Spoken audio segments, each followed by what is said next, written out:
Hello students, welcome to my channel the career deliver. Students, पिछले video में मैंने आपको बताया था सोप्स और डिटर्जेंट के डिफरेंस के बारे में।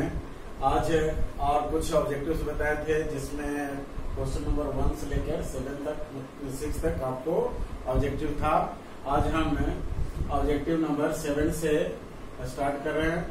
तो पहला क्वेश्चन है, which of the following is not a bacteriostatic antibiotic. आप पढ़े थे कि किलिंग और इन्वेटरी इफेक्ट के आधार पर जो एंटीबायोटिक होते हैं दो तरह के होते हैं, एक बैक्टीरियोसाइडल और दूसरा बैक्टीरियोस्टैटिक।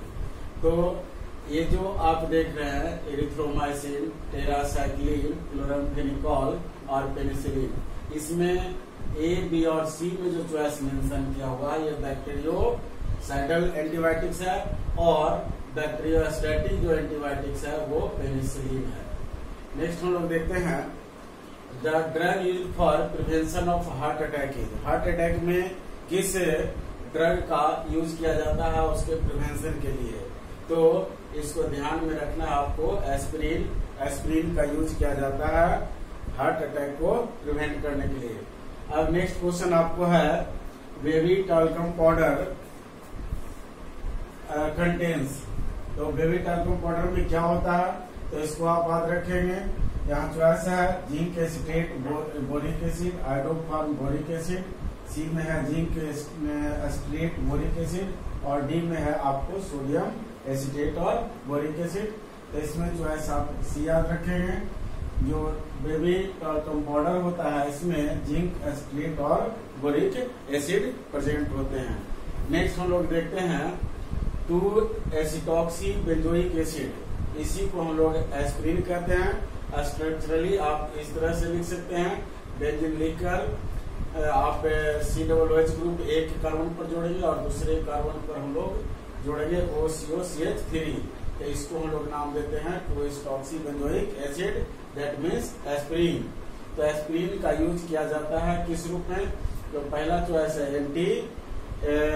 चॉइस है इंसेक्टिसाइड, दूसरा है एंटीहिस्टामिन्स, तीसरा एनाल्जेसिक और चौथा आपका एंटासिड्स।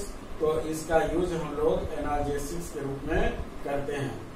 नेक्स्ट देखें, aspirin is an acetylation product of. अब कहता है कि इसमें जो एस्पिरिन आपको है उसको हम किस तरह से प्राप्त कर सकते हैं, और ये जो प्राप्त करने का तरीका यहाँ दिया गया है कि किसका हम स्टाइलेशन करेंगे तो हम लोग को एस्पिरिन प्राप्त होगा।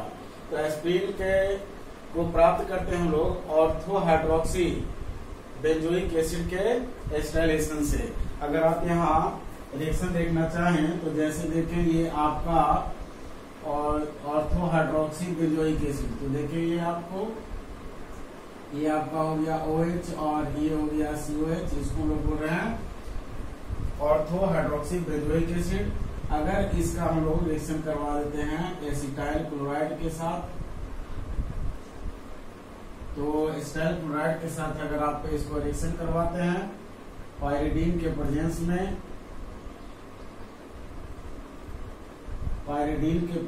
जब आप रिएक्शन करवाते हैं हीट करने पर, तो इसका H और इसका Cl जुड़ जाता है। तो ये जुड़ने पर आपको बना लेगा इस तरह से COCH3 और यहाँ हो गया COOH। इसी को हम लोग एस्पिरिन कहते हैं, और यहाँ से एलिमिनेट होगा HCl।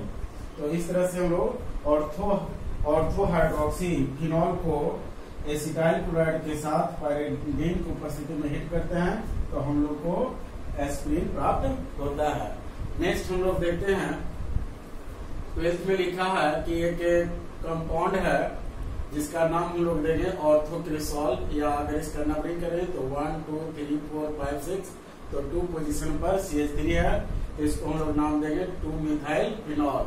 अब कह रहा है कि 2-मिथाइल फिनॉल को अगर एसिटाइल क्लोराइड के साथ रिएक्शन करवाते हैं पायरिडीन की उपस्थिति में, तो एक कंपाउंड बनता है X। अब इस X का हम लोग ऑक्सीडेशन करवाते हैं, तो ऑक्सीडेशन करवाने पर हम लोग को एक अदर कंपाउंड प्राप्त होता है Y। तो क्वेश्चन में पूछा जा रहा है कि फाइनल जो प्रोडक्ट Y बन रहा है वो एक मेडिसिन है, और ये जो मेडिसिन है इस मेडिसिन के लिए यहाँ 4 चॉइस दिया गया है ABCD, इसमें कौन सा स्टेटमेंट सही है।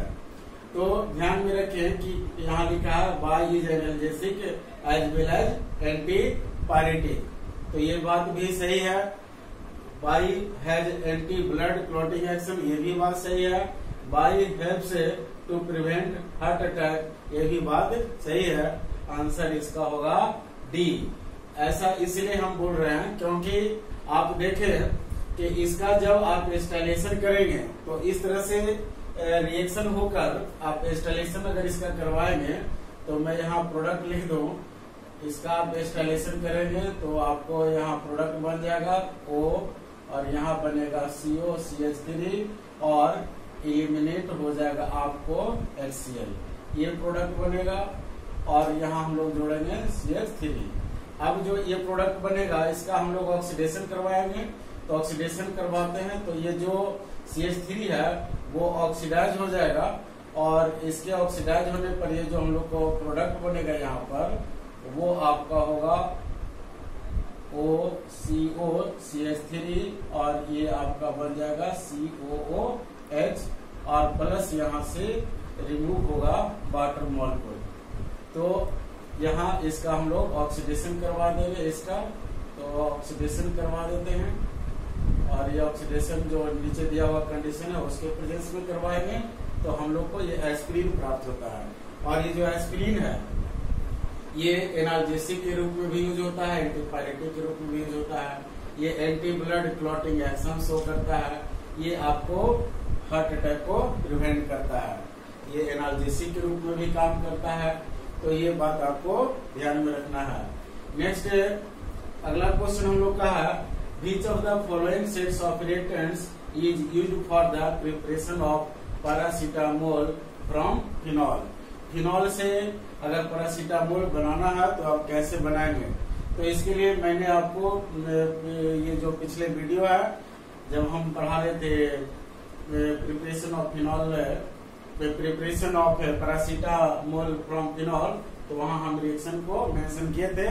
तत्काल आप देखें कि सबसे पहले फिनॉल को हम लोग HNO3 के साथ रिएक्शन करवाते हैं H2SO4 की उपस्थिति में, तो हम लोग को नाइट्रोफिनॉल बनता है, पारानाइट्रोफिनॉल बनेगा।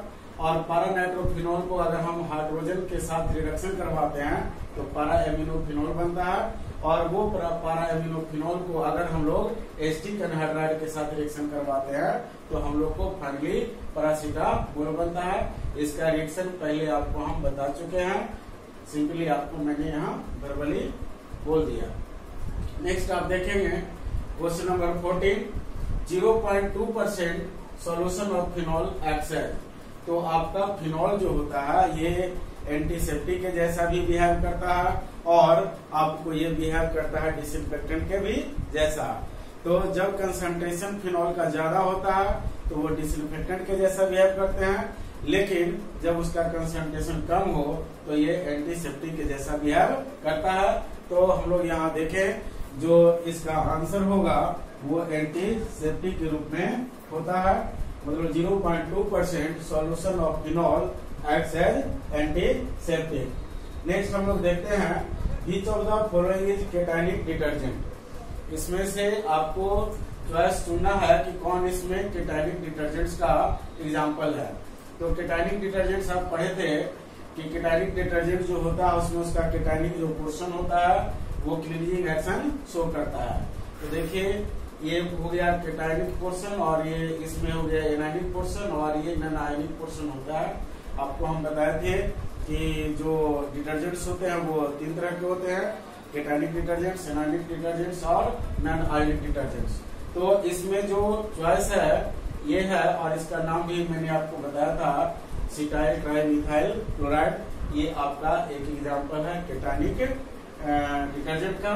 ये आपका एग्जाम्पल जो लिखा गया है ये सोडियम क्लोराइड सल्फेट है, ये काम करता है एनायनिक डिटर्जेंट्स के रूप में। और ये आपका एस्टेरिक एसिड और पॉलीइथिलीन ग्लाइकॉल के एस्टरिफिकेशन से बनता है और ये इसमें किसी तरह का आयन नहीं है, ये नॉन आयोनिक होते हैं। तो आपने इसमें देखा कि ये केटानिक डिटर्जेंट है और ये एनानिक डिटर्जेंट है और ये नॉन आयोनिक डिटर्जेंट है, तो इसमें हम लोग का चॉइस होगा ए। तो स्टूडेंट्स इस वीडियो में आज यहीं तक। स्टूडेंट्स अगर आपको मेरा वीडियो अच्छा लगे तो आप मेरे चैनल को सब्सक्राइब करें, वीडियो को लाइक करें और दोस्तों में शेयर करें। धन्यवाद, मिलते हैं अगले वीडियो में।